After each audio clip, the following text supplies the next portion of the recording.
Hello guys, good evening. चलिए, थोड़ी सी technical fault आ गई तो उसको मेंशन नहीं करते हुए आगे की तरफ बढ़ेंगे। चलिए, कोई बात नहीं।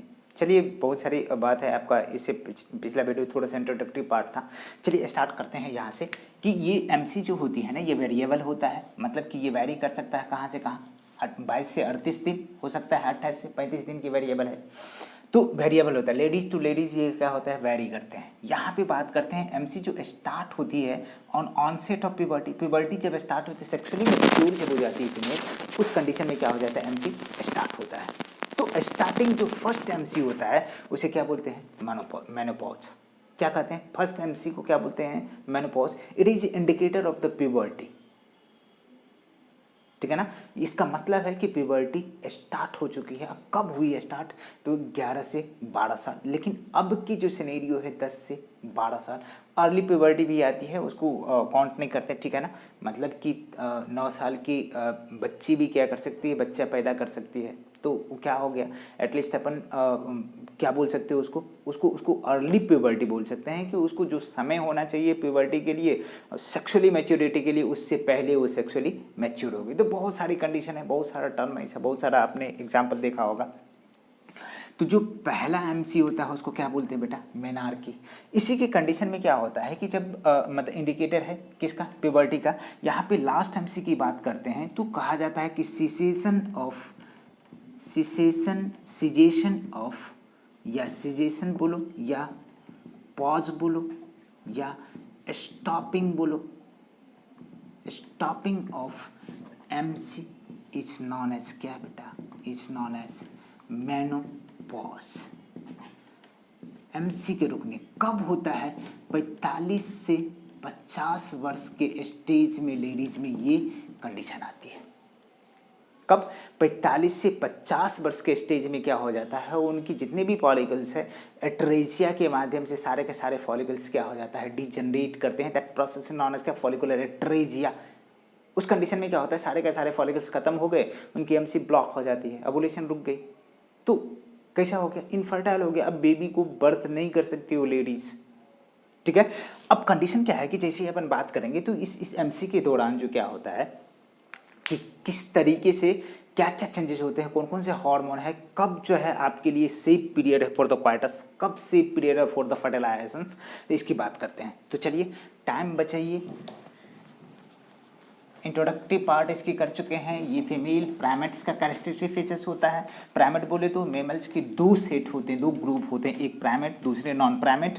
प्राइमेट कहने का मतलब क्या होता है, हुमा, याद है ना, हुमा कुरेशी। हुमा बोले तो ह्यूमन, मंकी और एप्स।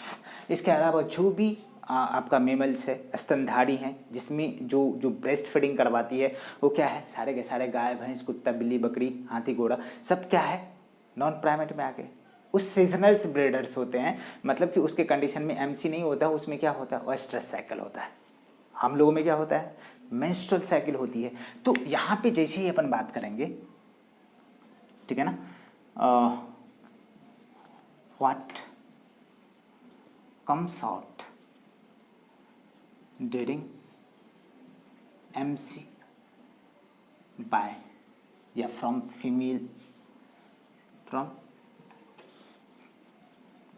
फीमेल बॉडी, क्या क्या बाहर आते हैं। तो ये कब होती है, कंडीशन क्या है कि जब फर्टिलाइजेशन ना हो। जब फर्टिलाइजेशन ना हो उस सिचुएशन में क्या होता है कि आपकी एग जो है, एग, ठीक है। तो हमने बात करी कि भैया इसमें क्या क्या जो है फीमेल की बॉडी से बाहर आती है थ्रू द एमसी के दौरान। तो आपको सबसे पहले बताएंगे कि ये straps of the endometrium, straps of endometrium मतलब कि इनर लाइनिंग जो होती है यूट्रस की, वो जो है वहाँ पे डेसिडेस लेयर होते हैं। जो जो प्रोजेस्टेरॉन के कंडीशन में बात करते हैं तो प्रोजेस्टेरॉन की डिपोजिशंस होती है, वो शेडिंग होना स्टार्ट हो जाता है। तो स्ट्रैप्स ऑफ एंडोमेट्रियम। दूसरा म्यूकस प्लस ब्लड। और तीसरी कंडीशन क्या है कि इससे और क्या आ सकते हैं बाहर, तो सेकेंडरी oocyte के बारे में बात करेंगे। सेकेंडरी oocyte जिसे आप लोग क्या बोलते हैं, कॉमनली ओवम बोलते, बट इसे रियली में ओवम नहीं बोलेंगे। जब तक फर्टिलाइजेशन नहीं होती है तब तक अपन ओवम नहीं बोलेंगे, तो उसको क्या बोलेंगे, सेकेंडरी। ये सारे के सारे, ठीक है ना, comes out at the end of, ठीक है ना, मंथ्स। और कंडीशन क्या है कि यहाँ पे कैसी, मतलब कि ये सारे के सारे चीज़ बाहर आते हैं थ्रू द वेजाइना, वेजाइना के थ्रू, ठीक है ना, फीमेल एक्सटर्नल जेनिटल या फीमेल जेनिटल पोर के थ्रू जो है जेनिटल ओपनिंग होती है, उसके थ्रू क्या होते हैं, बाहर आ जाते हैं। अब कंडीशन क्या है कि इसमें हमने कहा कि क्या क्या बाहर होते, क्या क्या रिलीज होते, लेकिन दूसरी कंडीशन है कि ये जो सिचुएशन होती है, जो जो आपको बात करें कि कौन कौन से हार्मोन इसमें इन्वॉल्व होते हैं और ये कब कब होती है और कब कब नहीं होती है। सिंपल तरीके से आपको बात करूं तो किस किस स्टेज में ये होती है, तो आपको एक दो स्टेजेस आपको पता होगा कि कब नहीं होता है एमसी, कब नहीं होता है। तो एक कंडीशन तो आपको ये पता होता है कि स्टॉपेज या cessation of the MC it indicate the pregnancy of the ladies, मतलब कि जब एमसी कम्स आउट नहीं हो उस कंडीशन में क्या होता है, शी इज प्रेग्नेंट, ठीक है ना। तो आपको 14 दिन के बाद पता चलता है कि एक्चुअली अपन फेज की बात करेंगे तो 4 फेजेस में अपन बात करते हैं, दोनों के दोनों 3 फेज इसके यूटेराइन साइकिल के कंडीशन में, 3 फेज जो है ओवेरियन साइकिल के कंडीशन में, फेज की भी बात करेंगे, ठीक है। तो यहाँ पे सबसे पहले तो बात करो कि इसके कंडीशन में हार्मोन इन्वॉल्व इन एमसी, कितने हार्मोन है, 5 हार्मोन है, और वो पांचों हार्मोन के नाम अपन लिखने वाले हैं। एक तो GnRH गोनाडोट्रोपिन रिलीजिंग हार्मोन, दूसरा कंडीशन है तो बात करें FSH की, और तीसरा बात करें तो यहाँ पे एस्ट्रोजन, चौथी बात करें तो LH लुटेनाइजिंग हार्मोन, पांचवा बात करें तो प्रोजेस्टेरॉन। ये सीक्वेंस है कि ये हाइपोथैलेमस से रिलीज हुए, ये जो है मतलब कि कंडीशन है कि इसको स्टिमुलेट करे फॉलिकल्स को, तो एस्ट्रोजन निकला और ये काम करेंगे, फिर LH सड़ जाएंगे, फिर जो है ओवुलेशन होगा, फिर जो है वहाँ पे क्या होगा, कॉर्पस लूटियम से, ऐसे तो ओवरी से जनरली निकलते हैं प्रोजेस्टेरॉन। बाद में क्या होता है, जैसे ही क्या होता है कि ovum secondary oocyte release out हुए, जो स्ट्रक्चर होते हैं ग्राफिन फॉलिकल्स, जब रिमेनिंग स्ट्रक्चर बच जाती है उसे क्या बोलते हैं, कॉर्पस लूटियम, लोटा, मतलब कि खाली लोटा, खाली बर्तन बच गया। अब खाली बर्तन से क्या होता है, प्रोजेस्टेरॉन एस्ट्रोजन दोनों निकलते हैं, लेकिन प्रोजेस्टेरॉन की मात्रा क्या होता है, अमाउंट जो है ज़्यादा होती है, ठीक है। तो ये सीक्वेंस, मतलब कि सीधे सीधे सीक्वेंस की बात करेंगे, sequence of action of hormone,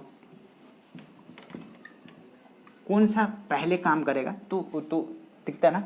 तो सबसे पहला जो सीक्वेंस की बात करते हैं, यहाँ पे FSH काम करेंगे ओवरी की वॉल पे, इसके बाद जो है आपका वहाँ से क्या रिलीज होगा, एस्ट्रोजन, ठीक है ना, फिर जो है क्या, LH, और फिर जो है प्रोजेस्टेरॉन काम करेंगे। तो ये सीक्वेंस ऑफ हार्मोनल एक्शन की बात करते हैं, हार्मोन की एक्शन कहाँ कहाँ किस तरीके से होते हैं। तो अपन अब बात करते हैं कि phases of the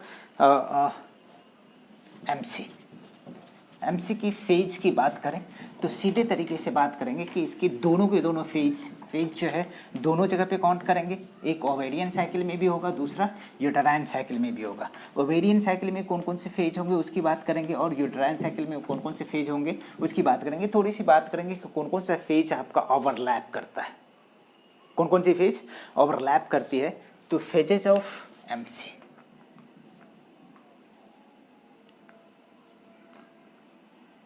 phases of menstrual cycle, यहाँ पे 2 स्टेज में बात करेंगे। एक तो यूटेराइन साइकिल में कौन कौन सा होगा, और दूसरा जो ओवेरियन साइकिल में कौन कौन सा फेज होगा। तो इसमें 3 फेज होगा,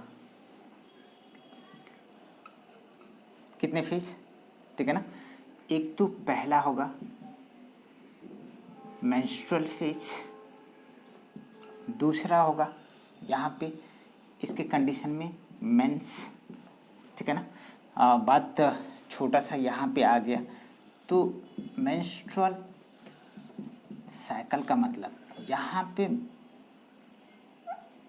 मेंस्ट्रुअल, तो मेंस मीन्स क्या होता है, मेंसम, आपको पहले लेक्चर में मैंने बताया है। अब मेंसम का मतलब होता है मंथ, ये month each and every months में होता है, और हमने कहा कि 28 से लेकर के 35 दिनों तक ये क्या करती है, वेरी करती है। यहाँ पे मेंस्ट्रुअल साइकिल, आपको एक कोड मैं बताता हूँ, एमपी का सेक्रेटरी। एमपी बोले तो एक तो मेंस फेज होगा, मेंस्ट्रुअल फेज हो गया, दूसरा बोलते हैं प्रोलिफरेटिव फेज।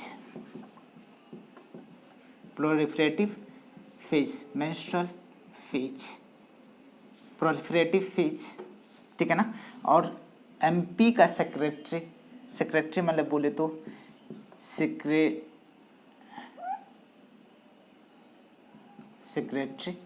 फेज। अब देखिए यहाँ पे एक फेजेज का मैं चर्चा करूँगा, जो फेजेज क्या होगा, इन्वॉल्व होगा। तो यहाँ पे प्रोलिफरेटिव फेज, यहाँ पे क्या होता है कि एमपी का सेक्रेटरी, ठीक है ना, क्या हो गई, फॉल हो गई। वो वाला जो है, ये वाला फॉल नहीं, फॉल मीन्स गिरना, इसमें इसी का फॉल करेंगे, फॉल। ये कौन कौन सा है, फॉलिकुलर फेज। जो ये दोनों फेज है बिल्कुल ओवरलैप होता है। फिर जो है ओवुलेटरी फेज, फिर यहाँ पे ल्यूटियल फेज की बात करेंगे। और ये ल्यूटियल फेज और सेक्रेटरी फेज एक दूसरे के क्या होता है, ओवरलैप होता है। इतनी बात तो समझ में आएगा, बिल्कुल आपको हर बातें बिल्कुल समझ में आनी चाहिए, ठीक है। अब यहाँ पे जैसे ही बात करेंगे कि कौन कौन से फेज किस तरीके से है, और जो वहाँ पे हमने कहा कि एंडोमेट्रियम के दौरान क्या क्या सिक्रीट होते हैं, क्या क्या कम्स आउट होते हैं, क्या क्या निकलते हैं फीमेल बॉडी से थ्रू द वेजाइना। तो कहा कि एंडोमेट्रियम जो लाइनिंग होती है, मतलब कि यूट्रस की जो 3 लेयर होती है, पेरीमेट्रियम बाहर वाली, बीच वाली मायोमेट्रियम, अंदर वाली एंडोमेट्रियम। एंडोमेट्रियम पे डिपोजिशन होता है प्रोजेस्टेरोन एस्ट्रोजन की, ठीक है ना। और उस कंडीशन में क्या होता है कि वो थिकनेस हो जाती है। और ये कैसा नेचर का होता है, डिसिडुअस नेचर, मतलब कि वो शेडिंग ऑफ होते रहते हैं ईच एंड एवरी मंथ, ठीक है ना। प्रत्येक मंथ जो है ये प्रोग्राम होती है। आपको एक क्वेश्चन मैं लास्ट में फ्रेम करके दूंगा, जो बहुत ही मतलब कि बेस्ट है। आप किस तरह से डिटेक्ट करोगे कि कौन सा सेक्स के लिए, क्वार्टस के लिए जो है सेफ पीरियड है, और कौन से फर्टिलाइजेशन के लिए सेफ पीरियड है, बिल्कुल। और ये वैरी करती है 22 से लेकर के कहाँ 38 दिनों तक, 35 दिनों तक। तो ये कैसे वैरी करती है, वैरी करती है तो डिटेक्टेबल कौन सा फेज होता है, मतलब कि यहाँ पे इसे बोला जाए तो इसे पोस्ट ओवुलेटरी फेज बोलेंगे, जो ल्यूटियल फेज है, ठीक है ना। और इसे क्या बोलेंगे, प्री ओवुलेटरी फेज बोलेंगे। अरे इसे सिंपल तरीके से क्या बोलेंगे, प्री ओवुलेटरी फेज बोलेंगे। ओवुलेशन से पहले के फेज हो गया, और ओवुलेशन के बाद हो गया तो इसे क्या बोलेंगे, पोस्ट ओवुलेटरी फेज। इतनी बात तो समझ में आती है। अब हार्मोनल एक्शन किस तरीके से होगा, कैसे कैसे जो है वो एक्ट करेंगे, ठीक है। तो यहाँ पे थोड़ा सा बात करेंगे कि किस तरह से हार्मोन एक्ट करते हैं। तो चलिए इसको पहले नोट डाउन करिए जल्दी।